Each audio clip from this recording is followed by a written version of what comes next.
4 PM news network में दोस्तों आपका स्वागत है। मैं हूं आपके साथ राशिद ज़हीर। सुप्रीम कोर्ट ने, आपको याद होगा, कल परसों एक वर्डिक्ट आया था कि जो संस्कारी ब्राह्मण हैं, अरे गुजरात में भाई, उन लोगों की जमानत निरस्त की जाती है और बिल्किस बानो की बात को कम से कम सुनने लायक माना था। बहुत बड़ा झटका था। जमानत निरस्त होने के बाद उनको अब जेल में हो जाना चाहिए था। खबर ये आ रही है कि 11 में से 9 लोग फरार हैं। अमित शाह के गृह मंत्रालय ने किस कदर तेजी दिखाते हुए 15 अगस्त 2022 में उनकी रिहाई के आदेश दिए थे, ये भी आपको मैं तारीख वाइज बताऊंगा।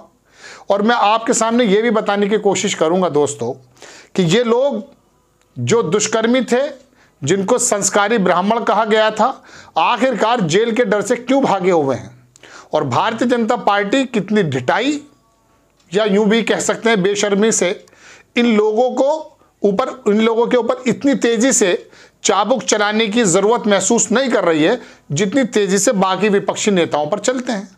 आपको मैं सिलसिलेवार खबर दिखाऊंगा दोस्तों, लेकिन सबसे पहले एक पत्रकार हैं, इनके पास भी कई बार नोटिस आ चुका, परंजॉय गुहा ठाकुरता। इन्होंने ट्वीट किया कि 11 में से 9 जो हैं बिल्किस बानो के केस के मिसिंग हैं। Families remain silent. और फाइनेंशियल एक्सप्रेस ने इसको छापा भी है। आपको फाइनेंशियल एक्सप्रेस ने क्या छापा ये भी बताने जा रहा हूं और थोड़ा सा ये भी दिखाऊंगा कि एक पत्रकार हैं, उन्होंने इनके बारे में क्या लिखा है। उन्होंने लिखा है कि सुप्रीम कोर्ट के आदेश के बाद बिल्किस बानो के 11 में से 9 रेपिस्ट फरार हैं।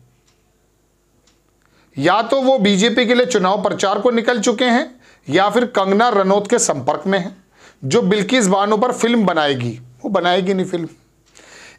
इन सब के लिए अमित शाह का धन्यवाद, जिन्होंने रेपिस्ट को छोड़ने का आदेश दिया था।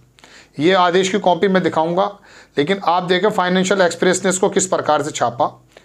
ये हिंदी अखबारात और गोदी मीडिया के बड़े बड़े चैनल, अगर ये मामला किसी और विपक्षी सरकार का होता तो इस समय श्री राम जी का मंदिर का जो 22 जनवरी का प्राण प्रतिष्ठा का शोर आपके कानों में है, उससे 10 गुना शोर इस बात का होता कि फरार हो गए। हो सकता है कोई पत्रकार आपसे ये भी कह देता अफगानिस्तान चले गए, और वो जो केरला फाइल का डायरेक्टर है वो हो सकता सीरिया बता देता उनको।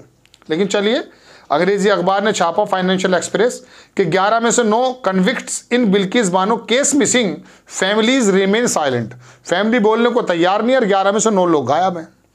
अखबार लिखता है कि 11 convicts were sentenced to life imprisonment by the CBI special court on January 21, 2008। 2008 में 21 जनवरी को इनको दोषी करार दिया गया था आजीवन कारावास के लिए।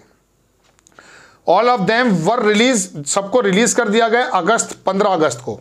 15 अगस्त से कुछ और मत सोचिएगा, आप ये मत सोचिएगा 15 अगस्त से सिर्फ भारत आज़ाद हुआ था। ये भी आज़ाद हुए थे जो दुष्कर्मी थे, जिन्होंने बिल्किस बानो को गर्भवती होने के बाद बारी बारी से दुष्कर्म किया, 3 साल की बच्ची को दीवार में पटक कर मार दिया और बिल्किस बानो के परिवार के 14 लोगों को मौत के घाट उतार दिया।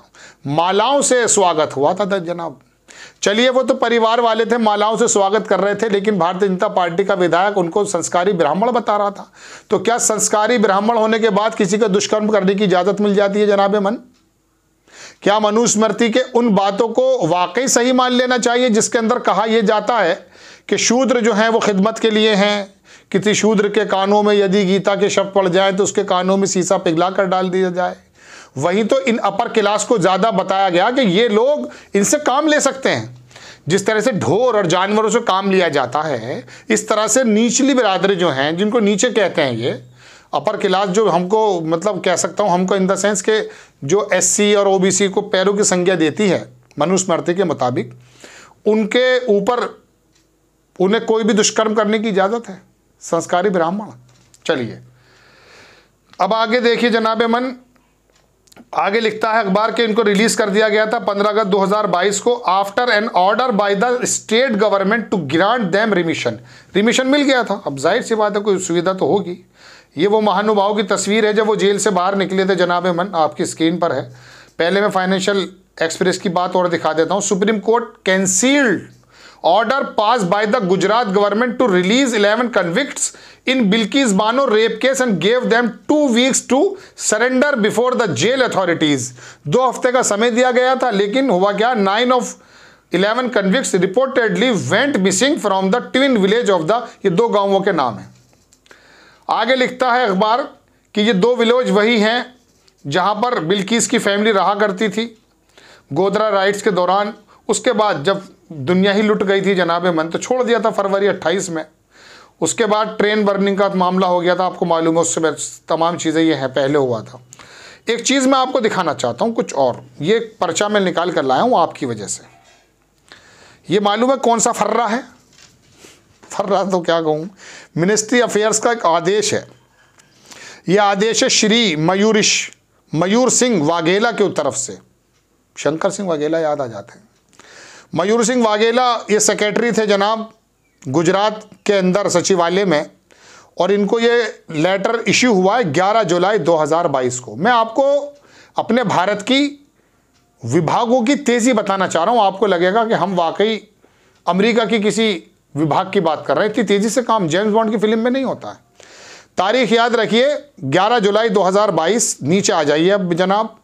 ये जो है इनको जो माफ़ी मिली थी 26 जून 2022 को, subject noted about the convey, ये तमाम approval central government under section 435 के तहत CRPC premature release of following 11 prisoners.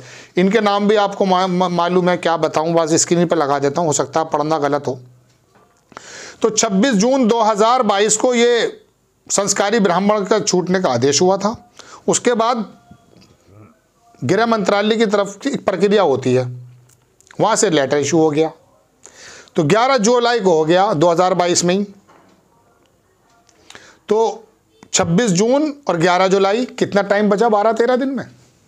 ठीक है, तो ये कंडीशन है साहब तेज़ी के साथ काम होने की। बहरहाल बड़ी खबर यह है कि 11 में से 9 गायब हैं, फरार चल रहे हैं लोगों के अनुसार। अब अमित शाह की पुलिस गृह मंत्रालय को बताना चाहिए। एक साहब तो कह रहे हैं कि वो कहीं कैंपेन में गए हैं कहीं, चूँकि वो बनारस के जो दुष्कर्मी थे वो कैंपेन में चले गए थे मध्य प्रदेश। पहले लड़की का चीरहरण किया और फिर पहुंच गए वहाँ बुनियाद पक्की करने अपनी। Bharatiya Janata party with the difference, महिला, बेरोजगार, नौजवान, है। अरे क्या नक्शेबाजी है।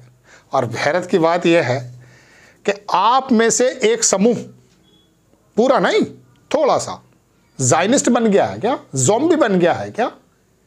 सरकार उन दुष्कर्मियों को अगर छोड़ रही है, छोड़ दे, कानून होगा। लेकिन आपकी अदालत से कैसे बच गए? आपके हाथ में वोट देके तो आपको हमने भाग्य विधाता बना दिया था हमारे संविधान ने, मुझे और आपको। मैं तो अपनी भी बात कर रहा हूं ना। आपको ये दुष्कर्मी ऐसे लगने क्यों नहीं लगे जैसे हिंदी फिल्मों के अंदर पुराने विलन दुष्कर्म कर दिया करते थे? उतनी नफरत क्यों नहीं होती? क्यों नहीं होती नफरत? लेकिन कश्मीर फाइल के बारे में बात करें, केरला फाइल के बारे में बात करें, जो झूठ पर मबनी है, जिसके बारे में कोर्ट कहता है कि झूठ बोल रहे हैं, डिस्क्लेमर लगाना पड़ेगा। You have to show in front of the masses disclaimer कि तुम झूठ बोल रहे हो। You don't have sufficient data to prove कि सीरिया के अंदर 30,000 लड़कियां गई थी। एक लड़की का जिक्र था, 30,000 बताने लगा था डायरेक्टर। आपके खून के अंदर उबाल आ गया। कश्मीरी फाइल के बारे में बताऊं, उत्तर प्रदेश के 2 शहरों की बात, बरेली और मेरठ। यहां पर एक डॉक्टर जो MD नहीं DM है, MD से बड़ा होता है DM, नेफ्रोलॉजिस्ट, वो तमाम अपने स्टाफ को अपने पास से पैसा खर्च करके फिल्म दिखाने ले जाता है। झूठ और नफरत के अंदर नफरत का संचार उनके ब्लड में करने की कोशिश करता है। डॉक्टर की बात कर रहा हूँ, किसी रिक्शे चलाने वाले की बात नहीं कर रहा, अपने जैसे अनपढ़ आदमी की बात नहीं कर रहा हूँ। पढ़ा लिखा आदमी ज़ॉम्बी बन गया है जब वो हिंदू मुस्लिम में विश्वास। आपके और मेरे कंधे पर, मैं उस वाले क्या कह सकता हूँ मोब से या उस वाले वर्ग से मुखातिब हूँ जिसके कंधे पर देश के संविधान को, लोकतंत्र को जिंदा रखने की जिम्मेदारी है। जो पढ़ा लिखा समाज जानता है। अरे आप ही क्यों बन गए ज़ॉम्बी?